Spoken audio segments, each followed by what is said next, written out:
Hello and welcome to an India Today special broadcast. I'm Gaurav Sawant. Taiwan gets red hot ahead of US House Speaker Nancy Pelosi's visit, and her aircraft is now in Taiwan's air defense identification zone. She will be landing shortly. Nancy Pelosi's Boeing C-40 has entered Taiwan's ADIZ. She's likely to land in the next 15 minutes. Information also coming in, and this is information that's coming in through the Japanese media that's reporting that at least 13 United States Air Force aircraft are escorting Nancy Pelosi's aircraft to Taipei, and of course ensuring that the sky remains absolutely safe. Reports also suggest Nancy Pelosi's flight is being escorted by F-16 aircraft of Taiwan Air Force. Meanwhile, on ground, and these are three images that we put out on your television screen, at the Songshan airport, camouflage has reportedly been removed from anti-aircraft guns, and a large crowd of people in Taiwan en route the airport to receive and welcome Nancy Pelosi.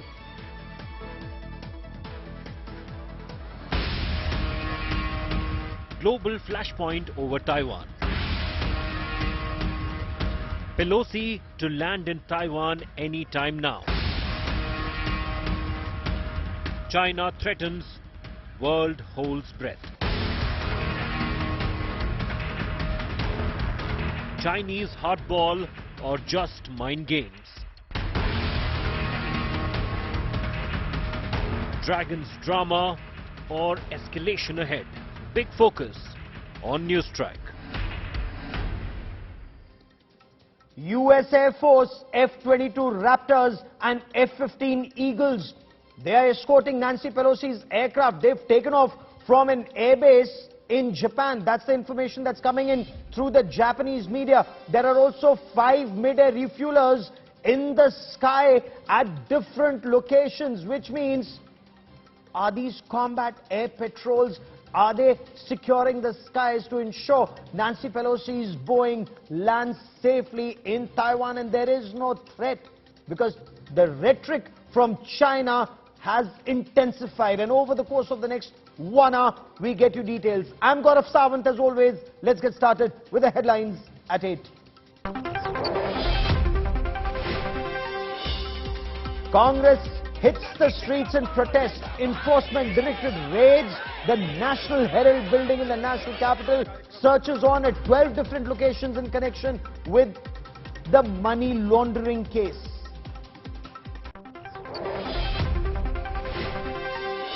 Former Bengal Minister Partha Chatterjee's close aide Arpita Mukherjee breaks her silence on the 55 crore cash mountain seizure by the Enforcement Directorate. Says the money does not belong to her. Her nail parlour and 4 more properties raided in Kolkata.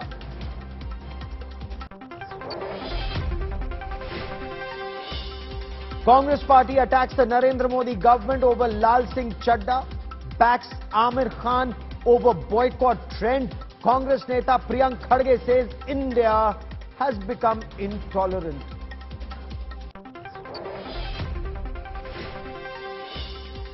Kerala battles monsoon fury. Red alert in 7 districts. Incessant rain predicted till Thursday. Flood and landslide in several areas.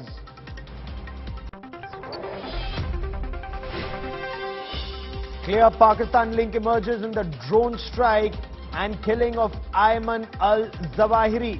Islamabad's stooge and Taliban Interior Minister Sirajuddin Haqqani had sheltered the Al-Qaeda chief in a posh Kabul safe house.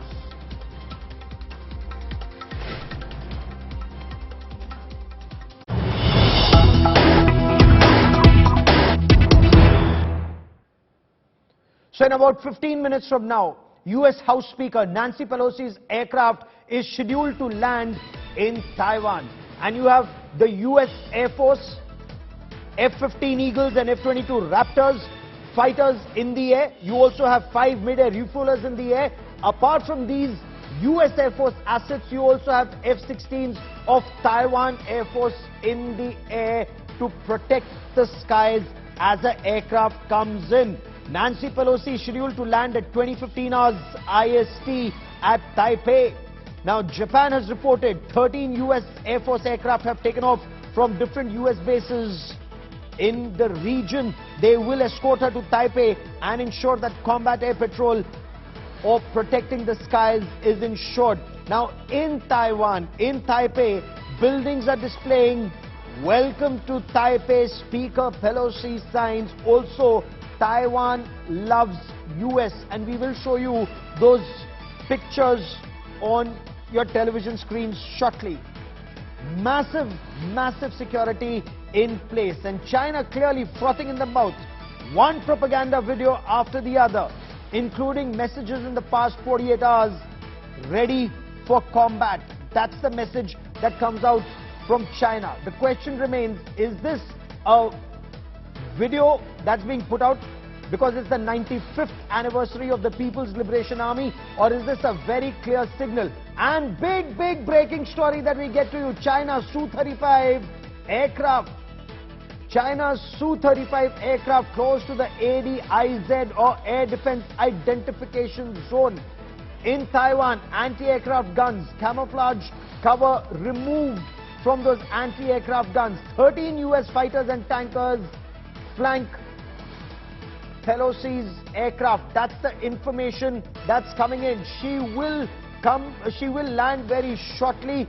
Joining me on India Today is Wen Yi Li, who joins us from Taipei. Also, William Yang is a senior journalist, again joining us from Taipei. But Wen Yi Li, if I may, what's the latest on ground in Taipei? So the latest news coming from Taiwanese government is that Taiwan's Ministry of Foreign Affairs just confirmed that there will be a special visitor, an important visitor coming to Taiwan, and will arrive in Taiwan Songshan Airport. That's the latest news, that the Taiwanese government just confirmed that she will arrive at 10:30. Okay, and what's the situation on ground? What's the security environment like? Is there a threat? Is there a threat from mainland China? So definitely the government is preparing how to protect Taiwan from the threat from mainland China. And right now we are seeing, including the hotel that Pelosi is going to stay overnight, and then also the security in the airport, also all secured protected by the Chinese government. Okay, Wen Yi Li, stay with us for a moment. William Yang, a Su-35, and that's also being reported right now by the international media, that a Su-35 is close to the ADIZ, Air Defense Identification Zone. What would this mean? Are these Chinese intimidation tactics?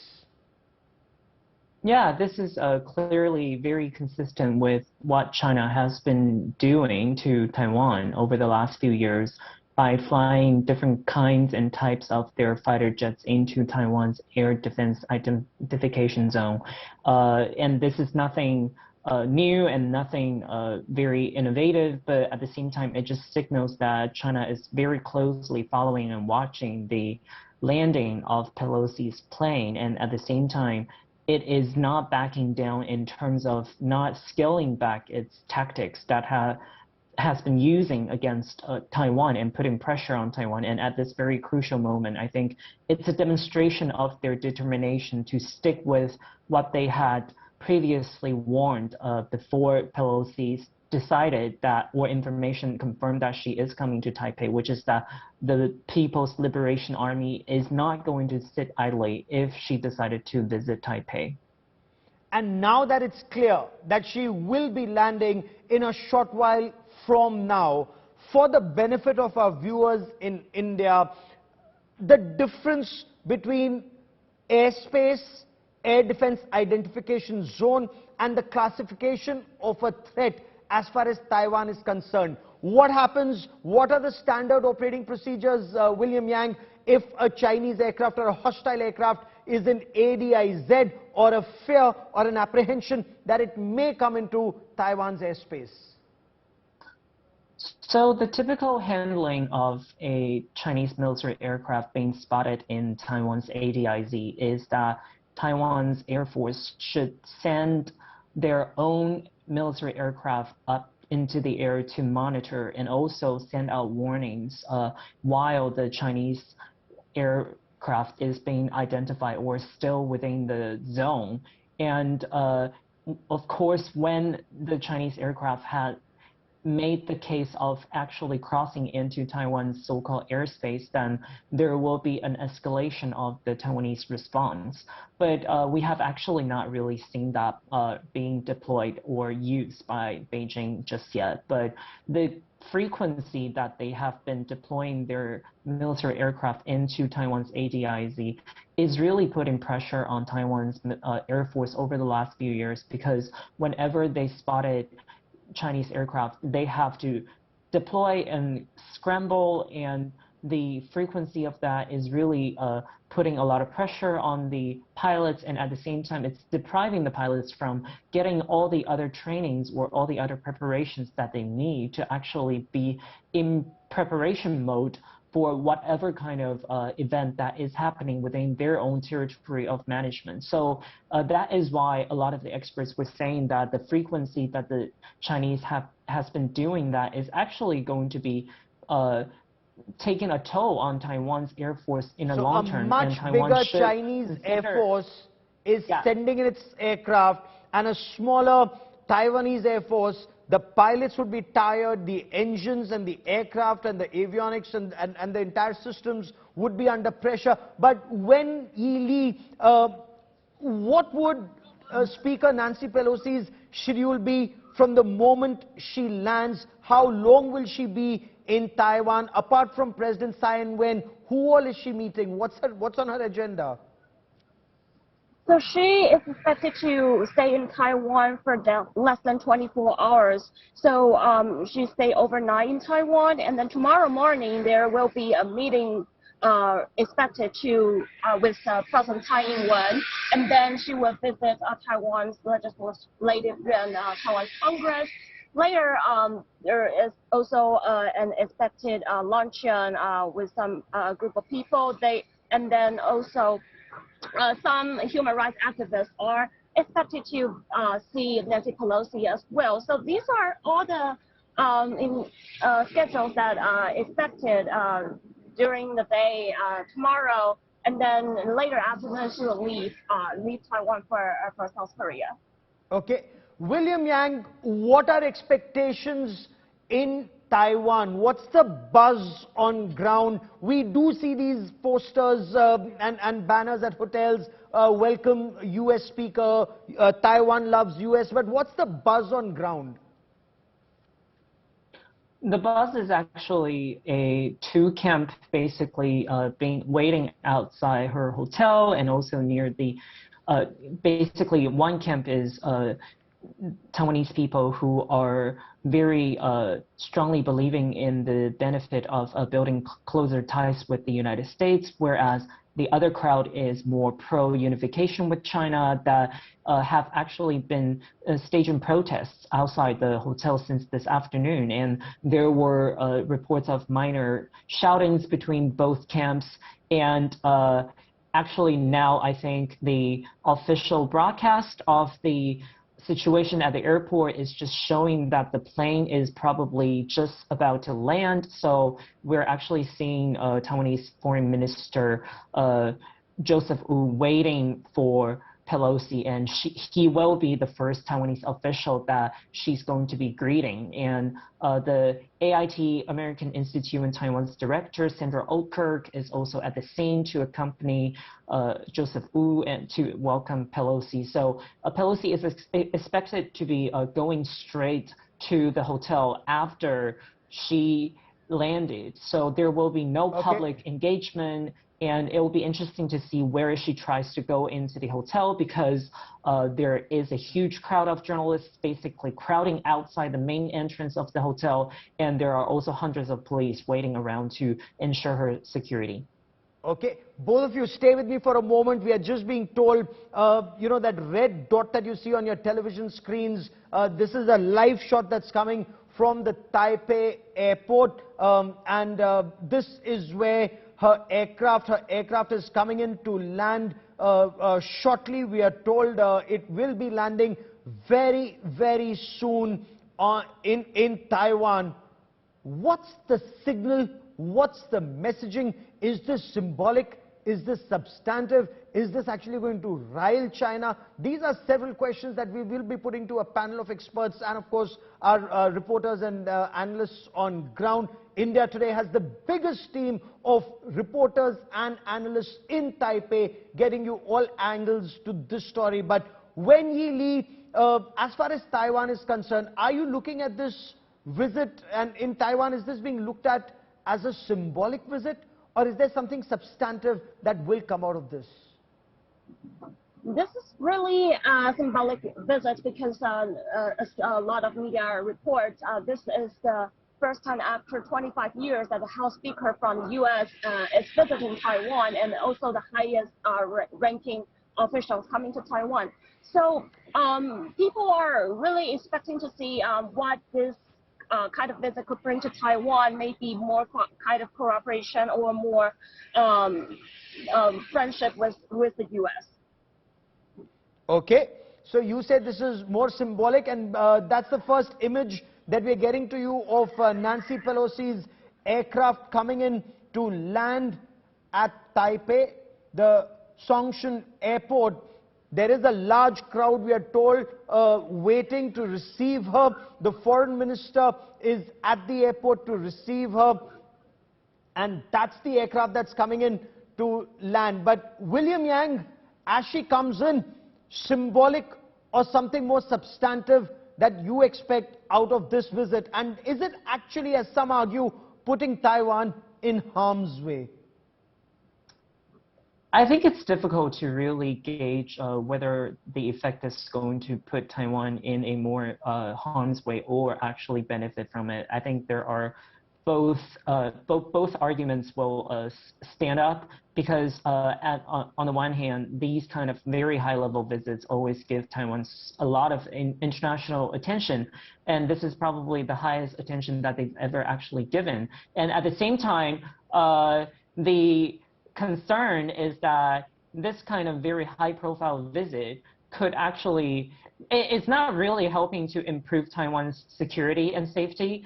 And if this kind of visit happens too often, it might actually just the aircraft a lot has more. landed. Nancy Pelosi's aircraft has just landed in Taiwan, as both our reporters and guests are telling us, the most high-profile visit in the past 25 years of a U.S. speaker to Taiwan.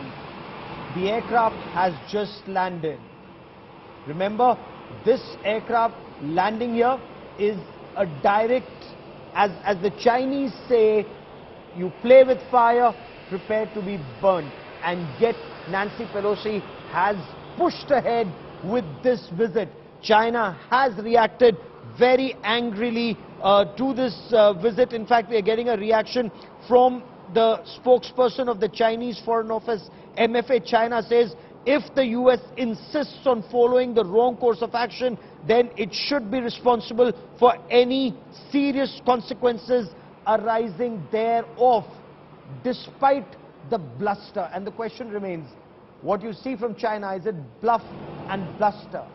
Has the US stared the dragon down? William Yang, as the aircraft taxis in now, I'm getting you the first reaction from the spokesperson of Chinese Foreign Ministry. If the US insists on following the wrong course of action, it should be responsible for any serious consequences arising thereof. What can these serious consequences be?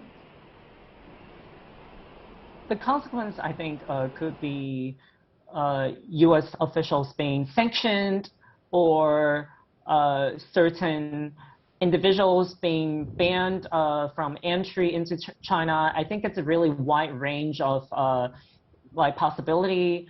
But at the end of the day, I think Taiwan is going to be receiving most of the retaliation. And we're already seeing that today, a wide range, economic ones, military threats, and there's likely going to be some diplomatic pressure as well. So we will have to wait and see what the end result of this so-called unspecified retaliation is going to be. Just to add a note, is that China's state media, CGTN, just reported that China's Su-35 fighter jets is crossing through the Taiwan Strait.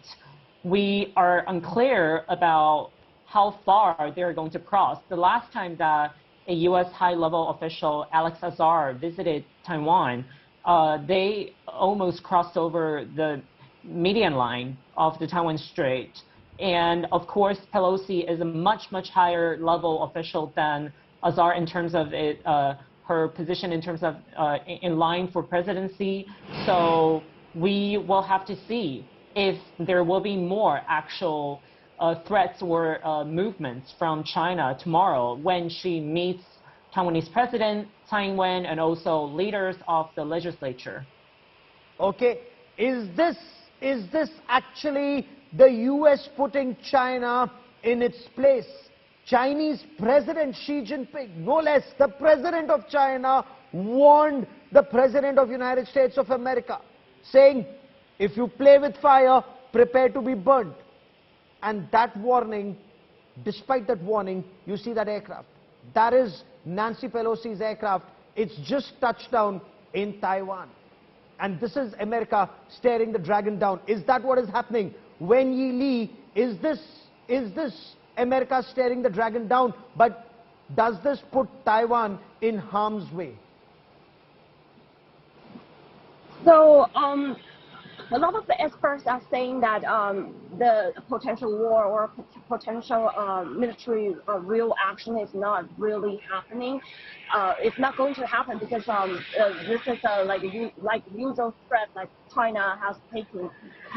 But where we can see that this is probably also the highest tension that we could ever see over the past years. So we can still keep observing this situation.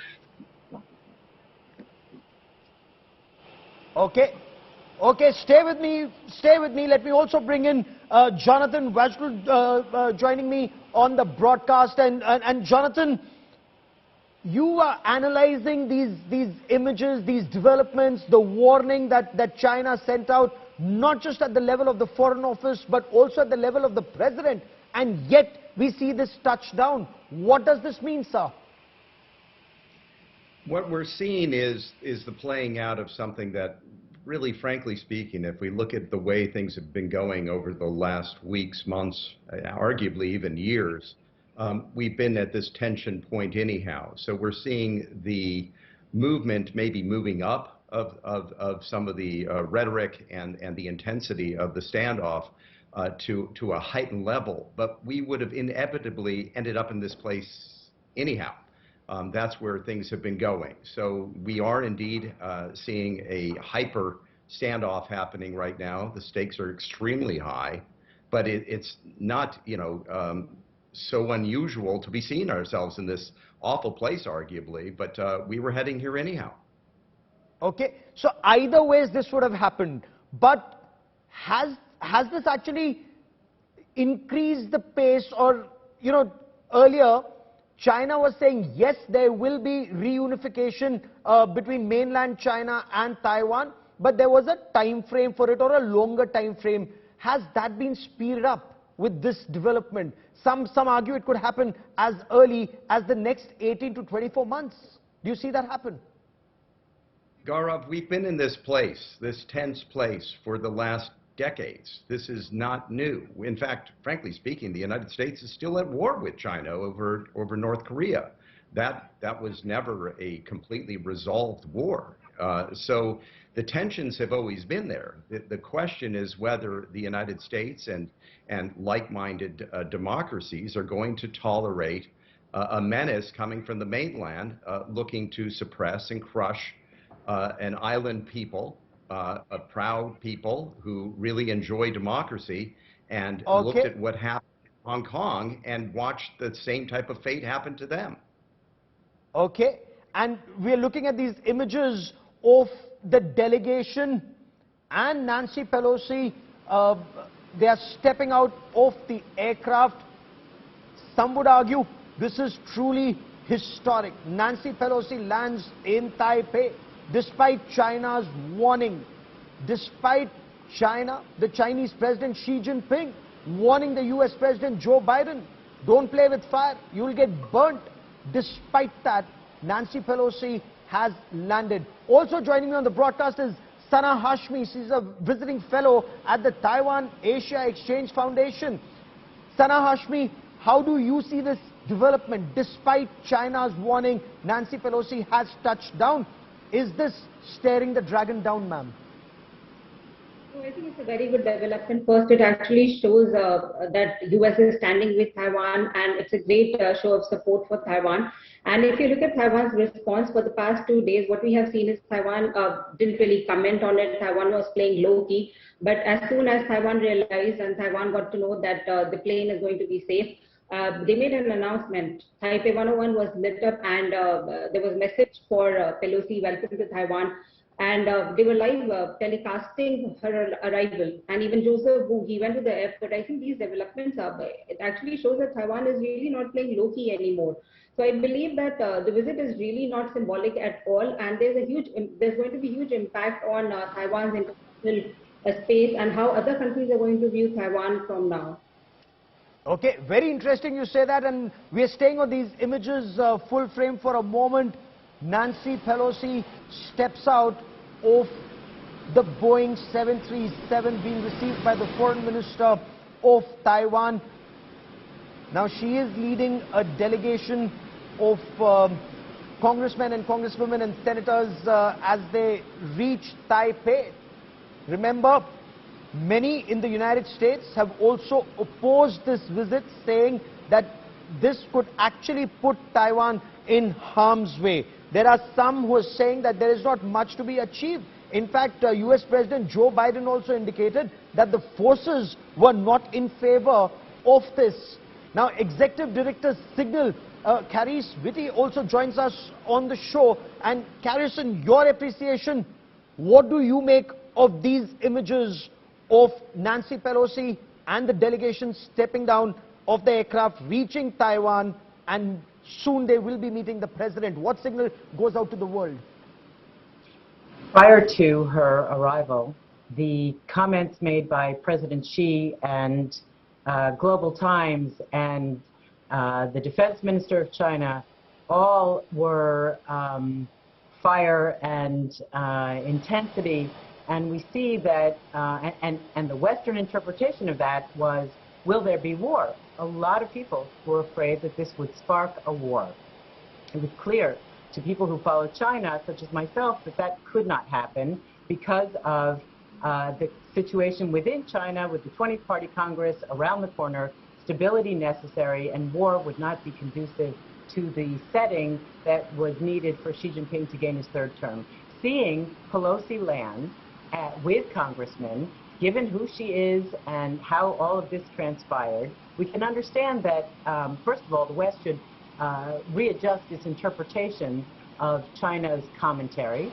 It's very important to look at what's happening inside China to understand what the messaging actually means, and not to lean overboard, which could aggravate potential conflagration.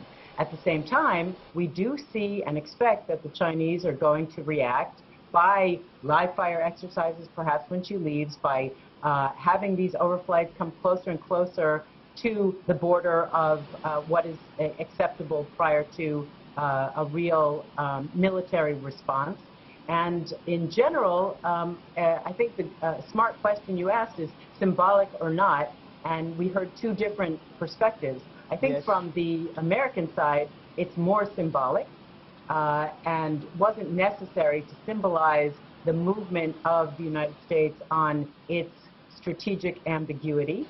on the other hand, perhaps on the Taiwan side, it is not symbolic, and it might spark a development in Taiwan's, how Taiwan sees China, how it takes seriously the question of China's interest in unifying the two sides and what kind of preparations it might make. You mentioned earlier that the pilots are going to be exhausted and not being able to have time for training and other things. Bring in more pilots. I mean, coming from Israel, I can tell you, with very few people and very few resources, you can accomplish a lot. And I think it's well known globally how much Israel is able to accomplish with so few resources. And that's a very important point to make. But if I may, are you saying that this signals the end of that strategic ambiguity that the United States talked about? But after all, she's the House Speaker. She's neither President nor the Vice President of the United States of America. Is this the end of strategic ambiguity, or not at all? Not at all. It is not just another. Another addition to the ambiguous strategy of the United States, which I think, frankly, the U.S. has been very ambiguous in its strategy all over the place. Everyone says the United States is leaving the Middle East. And then Biden comes here, goes to Saudi Arabia, comes to Israel, starts this I2U2 with India. Yes. The U.S. is back and in a new way, and I think you might see that as well in Taiwan. Okay. Has China's bluff been called out? Can it be seen as China's bluff? Joining me on the broadcast as we look at these images of Nancy Pelosi at the airport in Taipei is Lieutenant General Sanjay Kulkarni, former Director General of India's infantry. General Kulkarni, has China's bluff been called out, or is that premature to say so? Thank you, Gaurav. Firstly, at the outset, let me tell you, the Chinese have been making all these noises primarily to be able to say that they have arrived. It isn't so. China understands its limitations. China knows in the backdrop of COVID-19, backdrop of Ukraine, backdrop of the sanctions on Russia being imposed and what Russia is going through. China knows that its economy is export-based. It knows what's going on internally, how the banks are collapsing, the inflation in China. So obviously, and Americans have clearly stated that, of course, they do believe in a one-China policy, but at no point of time can China invade Taiwan. Should Taiwan wish to join, no problems whatsoever.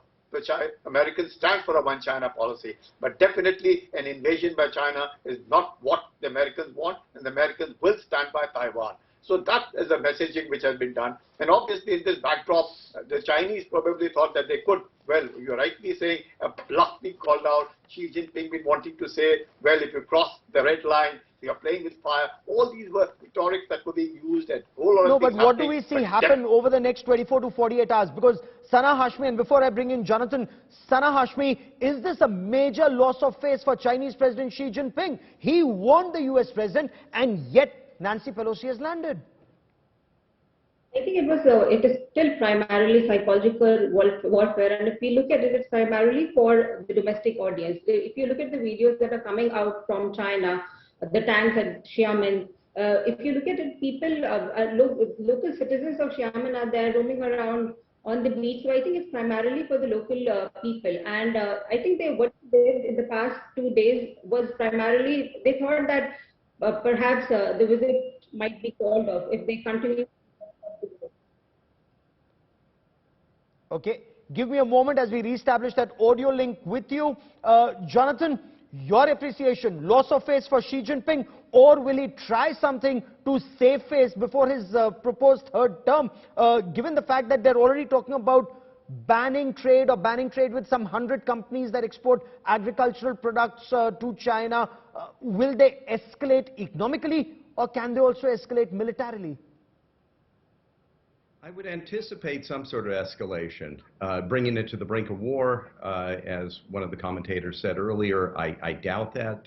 Xi is in a position in which a war would not benefit him at this point, as he's preparing for the Communist Party Congress and trying to hold on to power given the pressures that China's under. But China is no small nation, very powerful nation. It has exerted pain on the United States, certainly did during the Korea War that I mentioned earlier.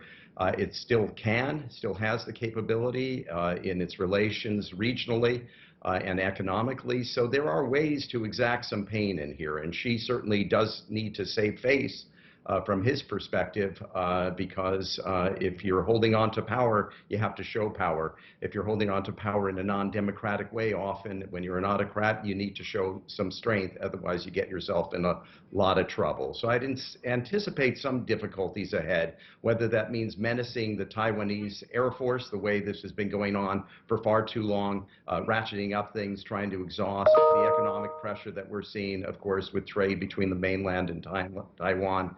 That can happen as well. This was a symbolic move by Nancy Pelosi. It comes at a time in which her party, of course, is looking at the midterm elections coming up, so there's some of that. It comes at a time in which the United States has been in a very uneasy position vis-a-vis Afghanistan and some of the other perceived geopolitical and policy decisions that have affected the United States' standing, the standing of the Biden administration. It is a show of strength. There's no doubt about it.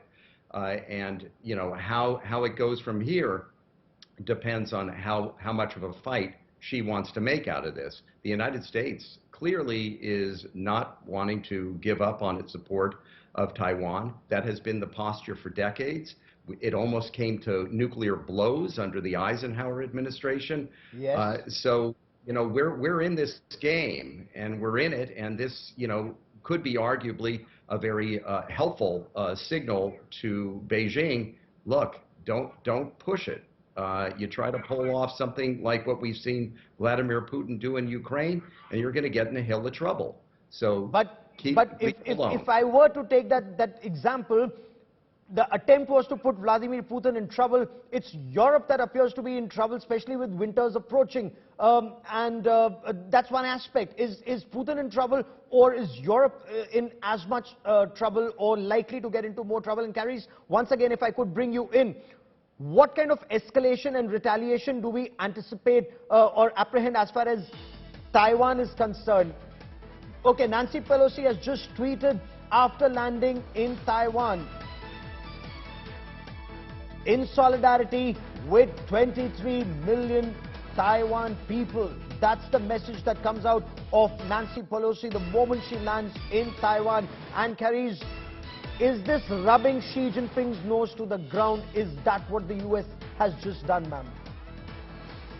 I wouldn't want to put it that way. I think it's the US, it's currently the global superpower, and it goes where it wants and does what it wants to a great extent.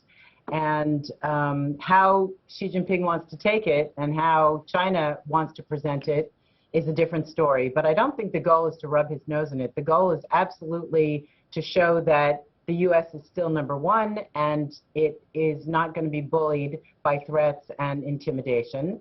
And I think that the Taiwanese themselves will hopefully take away from this visit the understanding that they need to do some rethink. You know, most of Taiwanese investment goes to mainland China. Very little of it goes to Europe, Middle East, and elsewhere. So maybe Taiwan wants to change its approach if it really wants to maintain that strategic ambiguity and not move towards reunification. So do not incentivize bullies. That's the signal. In fact, that's a signal that goes out to multiple countries and not just Taiwan. Perhaps a signal there even for India. Even with tension, General Kulkarni at the line of actual control, trade with China at an all-time high. China doesn't seem to get that message. If you incentivize, you know, trade, they actually militarize, they weaponize trade, General Kulkarni. They do. There is no denying the fact. But one thing is very clear, that the Chinese is an export-based economy. They cannot afford to annoy the world. If the sanctions come on China, they would not know which side to look for north, and especially with Xi Jinping's election expected that he is looking for a third term. They're looking at in a very big way for the Chinese Communist Party. At this particular stage, China would like to mess around. Yes, China would like to show that they are very powerful. China is a powerful country, but that definitely at no cost, would China ensure that it goes down the drain.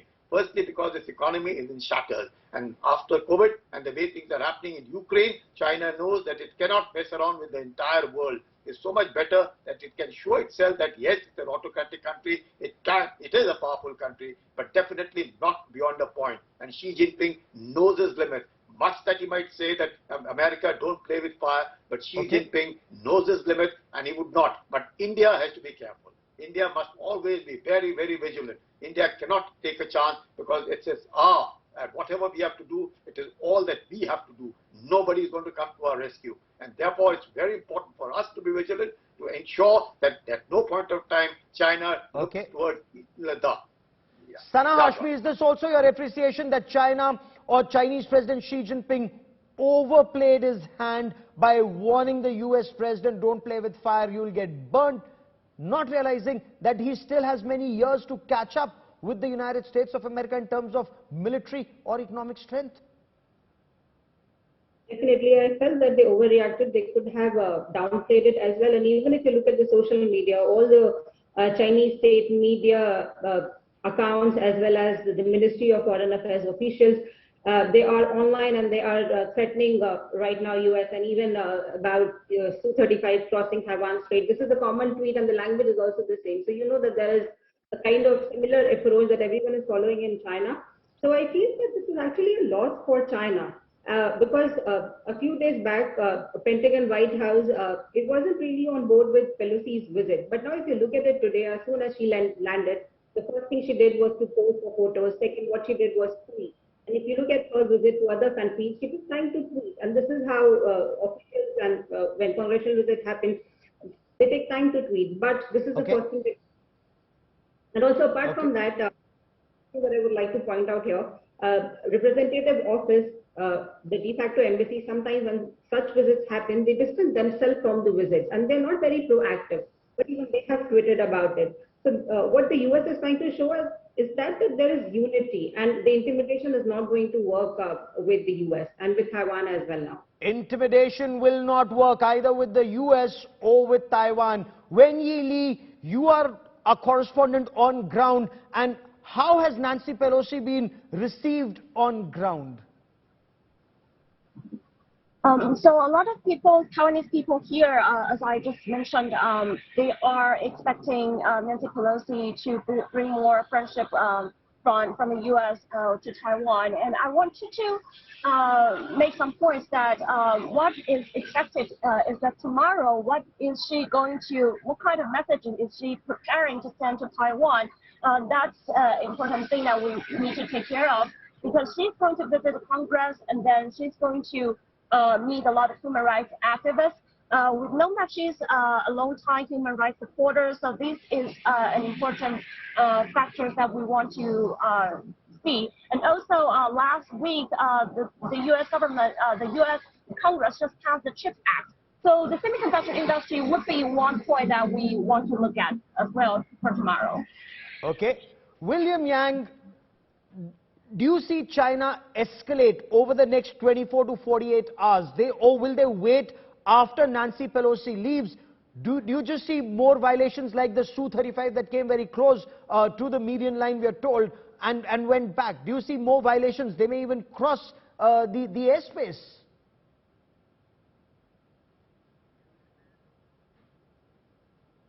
Okay, give me a moment as I try and reestablish that line with William Yang. But Caris, if I could put that question to you, how do you see China respond to this, economically, militarily, or both? And what would a military response mean on ground?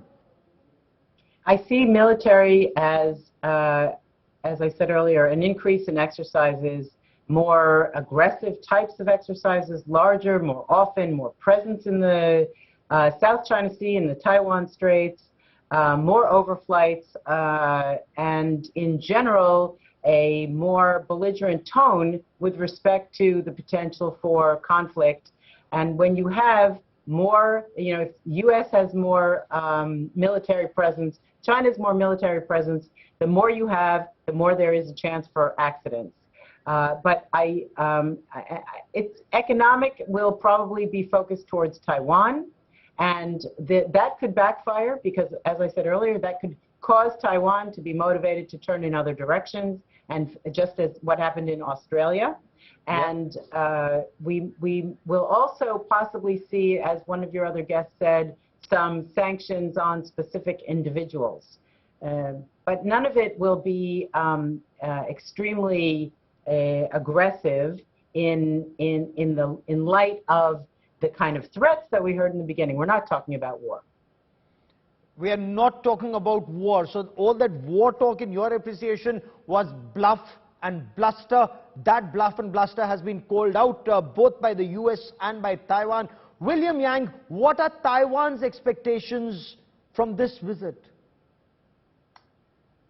I think the minimum expectation is for another very strong message and signal from the US, and hopefully this visit is going to encourage more allies to actually follow through, because one of the foundations of the One China policy in the US is to make an example and hopefully encourage other allies to actually follow through. So hopefully, I think Tony's people, there are some that have been telling me that they hope this is going to lead to more people, more countries deciding to normalize their exchanges with Taiwan, and also increase the frequency of exchanges, and also consider expanding the cooperation, because that is going to, I think, ultimately benefit Taiwan, as some of the panelists have already pointed out. Taiwan should consider diversifying its economic footprint in the world, and its investment in the world, and also its trade relationship in the world. And one of the biggest challenge, or I think my goal for the current Taiwanese president, Tsai Ing-wen's second term, is to really knock down and sign a bilateral trade relationship with the US. But there are some current discussions going on, but there are also some potential roadblocks that Taiwan will have to fix domestically. So I think, of course, very interesting developments taking place, and developments that will have a major impact in the region and across the globe, and we'll be tracking that story very closely. To all my guests, many thanks for joining me. I've run out of time on this part of the news track, but till yesterday the conversation was, will she or won't she? Well, Nancy Pelosi has landed in Taiwan, and there she is, waving to a large audience that's there. And that building that you see there, the signboard welcoming Nancy Pelosi, the signboard that also says Taiwan loves the United States of America. Has China's bluff and bluster been called out? What will Xi Jinping do? We'll track that story very closely.